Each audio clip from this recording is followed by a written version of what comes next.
Қайырлы күн, құрметті оқушым. Бұл видеоны көрмес бұрын морфологиялық талдаудың бірінші бөлімі деген видеоны көріп алуыңызды ұсынамын.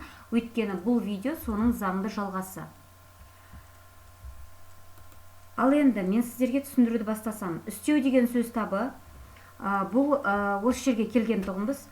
Үстеудің мағыналық жағынан 7 түрі бар. Олар мезгіл, мекен, сын қимыл, күшейткіш, мақсат және мөлшер. Мезгіл деп отырғанымыз қашан деген сұраққа жауап береді. Бүгін, жазда, түнде. Мысалы, бүгін мен сабаққа бардым, жазда мен Турцияға барамын деген сынды. Мекен қайда? Осында, бері, ілгері. Себеп салдар неге? Амалсыздан, босқа, бекерге. Қимылсын қалай? Әрең, емін-еркін. Мөлшер қанша? Әжептәуір, біршама, көп, аз. Күшейткіш ең, тым, аса, өте. Мақсат не мақсатпен? Әдейі, жорта, қасақана. Енді, мысалы, үстеуден болған түбірлерге тоқталсам, бүгін үйге кеш келемін. Мұнда бүгін кеш мезгіл үстеу болады. Бұның түбірін кәдімгі түбірді берілгенде доғал белгілейміз карандашпен, сөйтеміз де төбесіне мезгіл үстеу деп жазып қоямыз.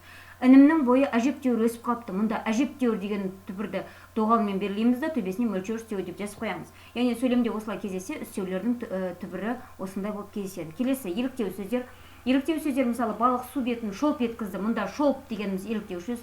Артымызға қарасақ, қорбаң етіп, аю да жетіп қалыпты, қорбаң. Бұны маған рахмет айтқандай, бұғы маған рахмет айтқандай, басын бұлғаң еткізді. Бұлғаң, бұл жерде еліктеуіш сөз. Есік ашылғанда от жалп етіп сөніп қалды. Жалп дегеніміз, бұл жерде еліктеуіш сөз. Еліктеуіш сөз тұлғасына қарай негізгі туынды, еліктеуіш, бейнелеуіш, дара күрделі болып бөлінеді. Бұны паузаға қойып жазып алсаңыздар болады. Ал мен енді сіздерге мына жерде айырмашылығын айтайын. Еліктеуіш пен бейнелеуіштің, еліктеуіш деп отырғанымыз біздің құлақпен естетін, мысалы, сарт-сұрт етті, ыдыс жуғанда ол сарт-сұрт еткізіп жуды десек, мысалы, құлақпен естіп тұрмыз, Мысалы, есік тық-тық етті дегенде естіп тұрмыз. Ал енді бейнелеуіш біз көзбен көреміз. Мысалы, от лап етіп жанды, жалт-жұлт етіп жұлдыздар жанды, Мысалы, қария қалт-құлт етіп кетіп жаққан біз көзімізбен көреміз. Оның аяқтары талтаң етеді дегенді біз көзбен көреміз. Көзбен көретіндерді бейнелеуішке, еститіндерді еліктеуішке жатқызамыз. Ал енді ең позитивті сөз таптарының бірі бұл одағай. Одағай дегеніміз көңіл күйді білдіретін одағай. Көңіл күй тек қана қуаныштан ғана тұрмайды, сонымен бірге, мысалы, біз өкінгенде де көңіл күйді білдіреміз, Мысалы, япыр-ай, әттеген-ай, немесе ура, алақай, Одағайдың 3 түрі бар: көңіл күй, шақыру, жекіру. Енді мен бұны семантикалық картамен түсіндіруді жөн көрдім. Мысалы, алақай көңіл күй одағай болса, ту дегеніміз жекіру одағайы. Мысалы, кака дегеніміз шақыру одағай. Шақыру, мысалы, сонымен бірге біз сиырды ауқау, мысалы, мысықты кіс-кіс деп шақырамыз, оның барлығы жатады. Тәйт дегеніміз жекіру одағай, япырай деген көңіл күй одағайы. Шылау дегеніміз, мысалы, лексикалық мағынасы жоқ, тек сөзбен сөзді, сөйлеммен сөйлемді байланыстыратын сөз табы, сөйлем мүшесі бола алмайды, түрленбейді, яғни жалғаулар жалғанбайды. Шылаудың 3 түрі бар. Біріншісі септеулік шылау. Бұны тоқтатып қойып жазып алсаңыздар болады. Мен сіздерге түсіндіре өтейін, қалай ажыратуға болады, егер бұны ұмытып қалсақ. Мысалы, атау септігінде тұрған сөздерге біз осы шылауларды жалғап көреміз. Егер де сай келсе, мағыналық жағына сәйкес келсе, демек бұл атау септігінде тұратын септеулік шылау деп бірден айта аламыз. Мысалы, атау септігінде тұрған сөз адам дейтін болсақ, адам туралы деп айта аламыз, демек бұл туралы деген атау септікке жатады. Адам сияқты жатады ғой? Иә, жатады. Демек бұл да атау септігінде. Мысалы, барысқа дейін, мектепке дейін, барыс септігінің жалғауында тұрған сөзге біз осы септеулік шылауды қосып көреміз. Егер де сәйкес келсе, онда біз осы барыс септігіндегі септеулік шылауға жатқызамыз. Мысалы, шығыс септігін сабақтан кейін жатады ғой? Жатады. Демек бұл шығыс септігінде. Көмектес септігін, мысалы, сабақпен бірге курсты алып жүрем дегенде сабақпен бірге, демек бұл көмектес септігіне жатады.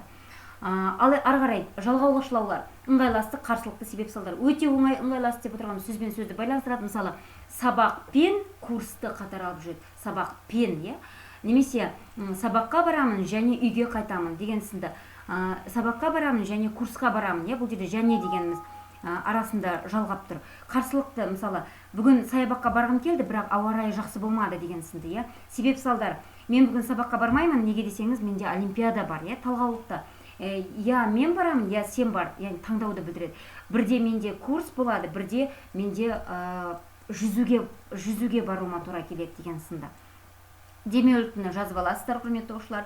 Бұл жерде де, мысалы, болжалдық, мысалы, ол барады-мыс, предположенияны білдіріп тұр. Нақтылау, мысалы, бүгін сабақ болады ғой деп нақтылап аламыз ғой. Шектік дегеніміз, мысалы, сен ғана барасың деп шектеп қоямыз, Тек сені ғана шақырдым деген сынды. Болымсыздық, мысалы, сен түгіл мені де шақырған жоқ деген сынды, Келесі, Мысалы мен бір сөйлемге морфологиялық талдау жасадым. Сөйлем мүшесіне талданбайды деген сөйлемге.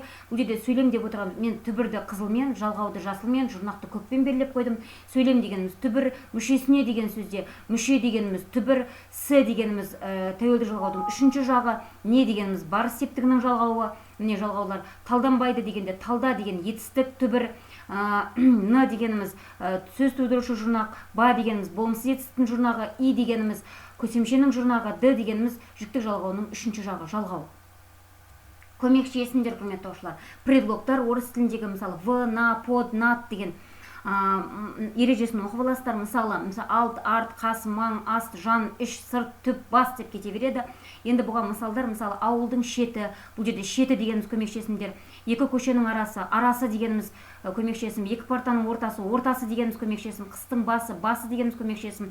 Айдың аяғы өзеннің бойы. Талдағанда мысалы бой көмекші есім, тәуелді жалғаудың үшінші жағы деп талдайсыздар. Бұның түбірін былай доғалмен түбірдің белгісімен белгілейсіздер. Көмекші етістіктер өте оңай. Мысалы еден басталады, еді, екен, емес, ет, деден басталады, деді, деген, десе, дейді.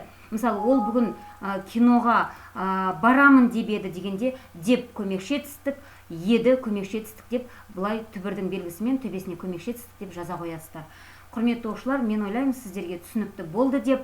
Бұдан кейін сіздерге жұрнақты және жалғауды өте мұқият түсіндіретін боламын. Күтіңіздер. Рахмет сіздерге.